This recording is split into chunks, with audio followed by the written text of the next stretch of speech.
joined by the host of RT's Kaiser Report, Max Kaiser. Max, good evening. Thanks for coming on. We were hearing there that China looks set then to challenge the petrodollar. Why does Beijing feel the need to do this? Well, first of all, they're very brave to do this because countries that have tried to exit the oil-dollar matrix have met terrible ends. Of course, Saddam Hussein wanted to trade oil in euros, so he was killed. You had Muammar Gaddafi wanted to trade his energy in something other than U.S. dollars. He was killed.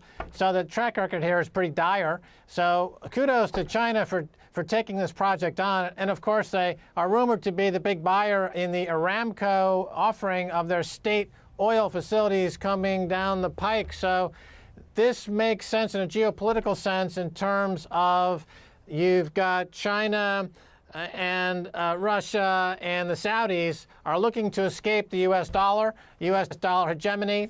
They're looking to de-dollarize. That's a concept we see all over the world right now as countries want to escape from the U.S. military-industrial complex. These countries around the world are tired of funding America's military adventurism by being a party to the empire of debt, as it's known around the world, the U.S. dollar, and they want to split off. They want their autonomy. China wants autonomy. Russia wants autonomy. Iran wants autonomy. They don't want to be ruled over by the U.S. dollar anymore. So this gives them away this contract, futures contract based in yuan for oil, convertible into gold. It means that these countries can finally, and it's been in place since the end of World War II, escape the Bretton Woods U.S. dollar hegemony, empire of date, supremacy, world reserve currency, that is the U.S. dollar, and we're in a new beginning, I think. Hey, Iran, they don't like you over there in America. They got sanctions on you. And they may put more sanctions on you, say the Chinese. But we want your Iranian oil and your natural gas because we need it over here. China is one of the biggest importers of commodities in the world. Some 40 to 50% of all the copper sold each year is bought by the Chinese. So the Chinese are saying to the Iranians, listen, we know the United States has sanctions on you, but we want your natural gas and your oil. But we're not going to pay you. We're not going to deal in dollars. We're going to deal in yuan. And you could cash your yuan in for gold anytime you want. While U.S. piles up debt, Russians are hoarding gold. It seems like Vladimir Putin learned a great deal about the financial markets during the crisis and currency collapse, which led to Russia's default at the turn of the last century. It says causing misery among the population. Think 1929 and people jumping out of windows. But the most striking development over the last several years has been the unyielding push from the Kremlin to buy gold. Scroll down a little bit more. It says Russia, China, Iran, and others have been working to undercut the dollar's central role in international trade for some time now. It says swamp lines have been set up for trade in their own currencies, chipping away at the Bretton Woods Agreement implemented at the end of World War II that enshrined the greenback as a currency of choice of the international financial system. It says there is a war on the petrodollar. So I mentioned about Richard Nixon making a deal in 1974 with the Saudis about the petrodollar. Here's one for you. The Chinese have now gone to the Saudis and saying, listen, we're not dealing in your dollars anymore, man. We'll give you a yuan for oil. But you can cash that yuan in for gold anytime you want. Yeah, I don't think it's going to be Bitcoin that replaces the dollar, but I do believe that other currencies will rise, and I do believe that gold will increase in importance, despite the fact that the Swiss unfortunately voted down backing their currency again by gold, which was the case in Switzerland up until 1999. I'm sure that eventually the Swiss, like many countries, are going to turn back to gold when the dollar collapses, and people really appreciate the reason that gold has been money for so many centuries and why fiat currencies have failed every time they've been tried. This most recent experiment with the dollar is not going to be the exception to the rule. So I do think you're going to see gold be a much more important reserve asset, and other currencies rise in importance, especially to the extent that they are backed by or maybe even redeemable in gold. Peter Schiff, president of Euro-Pacific Capital Incorporated, thanks so much for your time. Hey, anytime.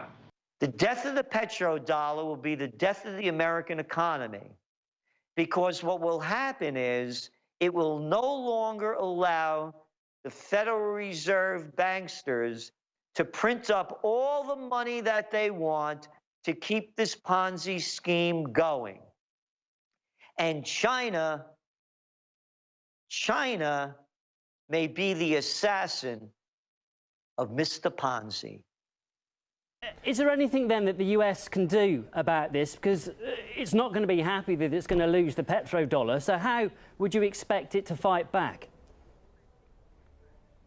Well, they're exactly right. They will fight back. They will start a war. You know, maybe they'll start a war between Japan and China. You know, maybe they'll start a war with North Korea. You know, America will do anything to keep the U.S. dollar as world reserve currency. They will invade a country like Afghanistan. They'll stop at nothing, because this is the basis of the U.S. empire. It's not land-based. It's not based on material goods. It's based on rent-seeking. It's based on lending dollars, getting that income, and then when countries can't pay, they dismantle the assets and take them over. We saw in Latin America, South America. This is how America built its empire. The countries that are resistant to America's financial cartel are Russia, China, Iran. So now they figured out, you know what, we're going to split off from the dollar, and they can do so with this new contract. And they're embracing cryptocurrencies. Cryptocurrencies in this context is another way to de-dollarize, get out of the U.S. dollar. The U.S. dollar is being held up narrowly with the Pentagon's various actions around the world and a lot of market machinations from the central banks. But once the cat's out of the bag, you know, look for the dollar to today, have a very Americans significant really have no idea of just how truly prosperous America used to be back in, you know, the 1950s, for example. The real wealth of this nation that had been built up over years of free enterprise, limited government, sound money. We were a much stronger economy, and we lived a much higher standard of living. Remember, back in the 1950s, a man who didn't even graduate high school could support a family, support his children, support his wife who didn't have a job, save for retirement, not have debt. We had a true middle class in this country that had tremendous purchasing power and very little debt. And that doesn't exist today. I mean, a lot of countries have caught up to America because we've encumbered ourselves with so much government and regulations. But I think now some of these countries that have been holding themselves back are really going to increase their lead when they jettison this dollar system. So we're going to have to come to terms with this. We're going to only be able to consume in America to the extent that we can produce. And right now we can't produce because we don't have the capacity. We've got a bloated education sector and healthcare sector and service sector. Meanwhile, we've been gutting our industrial sector, and we've been relying on the generosity and stupidity of the rest of the world to produce the things that we can't and lend us the money that we don't save. And when we have to wake up to that reality, it's going to be a big change in America. And hopefully it will motivate us to make some key structural political changes that will unleash the free market spirit that originally built this country, and that is going to be so necessary to build it back up again after it collapses. Oh, Salenti, you said the markets were going to crash in 2012. Yeah, I did. But hey, I didn't know that they'd make up a thing, Junior, called zero interest rate policy, Junior, or quantitative easing, Junior.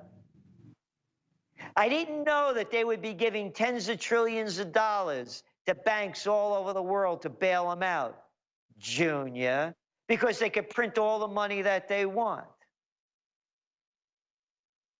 Once the petrodollar dies, so too does America's status as the world's #1 economy.